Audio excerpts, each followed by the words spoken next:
Good morning, guys. It is Tuesday, February 6th, 2024. This is Bathrobe Business. I got the coffee and I got the news. So, nothing too crazy going on with the markets. There's a few stories I'm going to be hitting with you guys kind of rapid fire today, but I don't think any of them have greater market repercussions, but still, I think interesting nonetheless. So, we'll start with tech. So, there's a lot of stuff happening with tech. So a lot of these are international stories, but because tech is now an international business with AI, with tech manufacturing, I feel like international still affects domestic. So let's talk about it.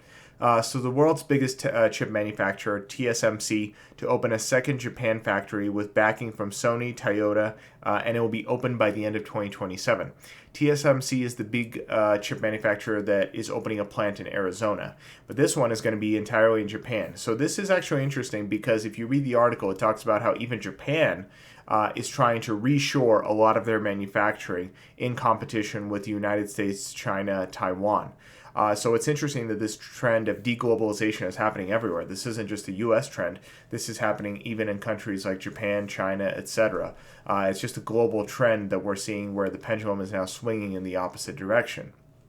Speaking of AI chips, Huawei, which is, I believe, how you say the name of the company, is the Chinese phone manufacturer that gave Apple a run for its money. It outsold Apple in 2023. It's become a very popular phone in China, and it's got powerful pressure on Apple, which is why they're offering discounts in China, which, as we know, Apple never offers discounts, but that's how worried they are. But the interesting thing about it is they are now repurposing one of their factories to prioritize AI chip manufacturing. So one of the reasons Huawei was able to beat Apple was because they started manufacturing their own chips with a quality that could compete with Apple's chips. And so the phone was processing quickly, functioning well, and could outcompete Apple in all functionality. Well, now they're repurposing their facility into AI, at least one of their facilities, into AI manufacturing of chips to compete with Nvidia because, as we reported a couple weeks ago, Nvidia is not allowed to sell into China anymore. That has been barred through tariffs. So now they are going to be manufacturing domestically. The interesting thing is China is one of the only countries in the world that actually has pretty strict AI regulations, which I should say is probably not surprising that a communist country would have strict regulations in regards to business. But they actually have an approval process. So if you want to build anything AI, it has to be cleared by the Chinese government. And then if it needs to go to market, it needs to be cleared by the Chinese government. So this is a major move, and this is a major move that might have some powerful effects into the market in the next couple of years. Last story we'll talk about with tech is a minor one, but still it is impactful. So the layoffs continue in the tech sector. DocuSign is going to cut about 6% of its workforce, roughly 440 people. Not a major cut, but obviously DocuSign is not a massive company. But I think this is another just move in restructuring and cutting tech jobs. Next, let's move on to finance. So we reported, I think it was last week, how JP Morgan talked about how national debt is becoming a crisis. And now Bank of America CEO Brian Moynihan is speaking up as well, saying that we need to get debt under control. It's nice that a lot of these guys in the finance field are finally recognizing this. More and more we're hearing about it, but it's less and less becoming a political issue. I also worry that when it does become a political issue, it's going to be just a talking point and no real action is going to be taken. Remember, yesterday we talked about a bill that's passing. It hasn't passed the Senate yet. It's still, I guess I should say it's passed the Senate, but it hasn't passed the House. But it's a $118 billion spending bill for Ukraine, Israel, and the border. And these massive, massive spending bills are just keep adding and adding to the debt.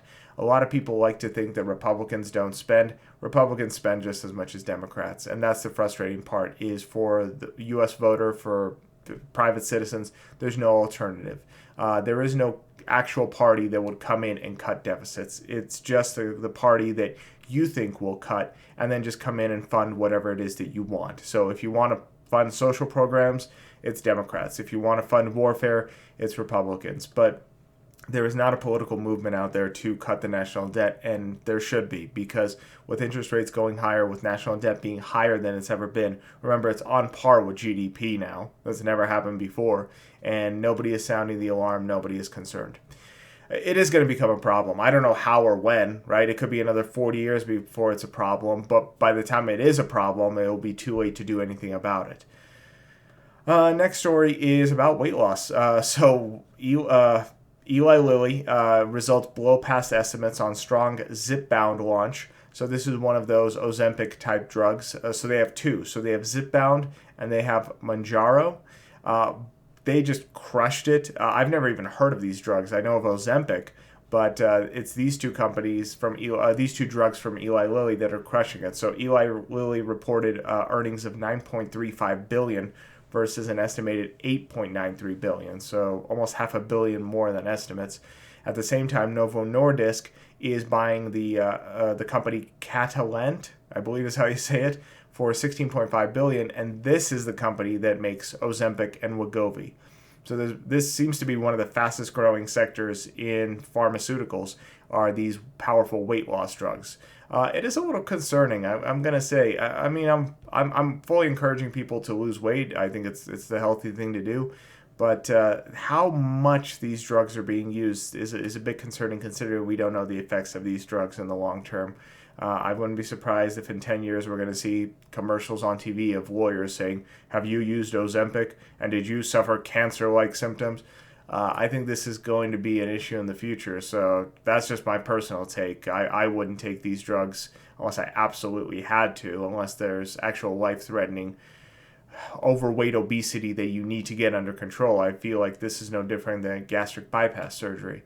It has its place, but I think it should be considered a nuclear option. Last story, like I said, not too big of a day as far as news goes. Boeing. So Boeing's problems don't seem to end. I don't report day by day all the problems that Boeing has, but they have more and more problems stacking by the day. But now their aerospace workers demand a 40% pay raise.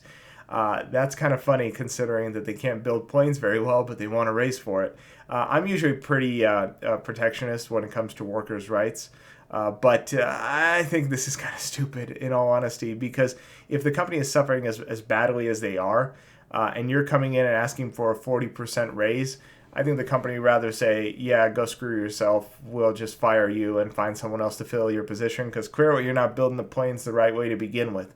I know you could say this isn't the workers' problem, that this is management, this is engineering, this is et cetera, but at the end of the day, if your company is on the brink of bankruptcy, let's be honest. Nobody wants to fly in a Boeing. No major airlines are buying Boeing. Internationally, Boeing has become a pariah. Nobody wants to buy them. China has reduced their stakes in Boeing purchases more than ever, and that was one of their biggest markets. If all this is going on, I think it's a really bad time to ask for a raise. I don't think you're going to get it, and I think you're more likely to damage your position with the company. We'll see what happens. That's pretty much it. That's the news of the day. I'll see you guys tomorrow morning. I hope you have a productive day.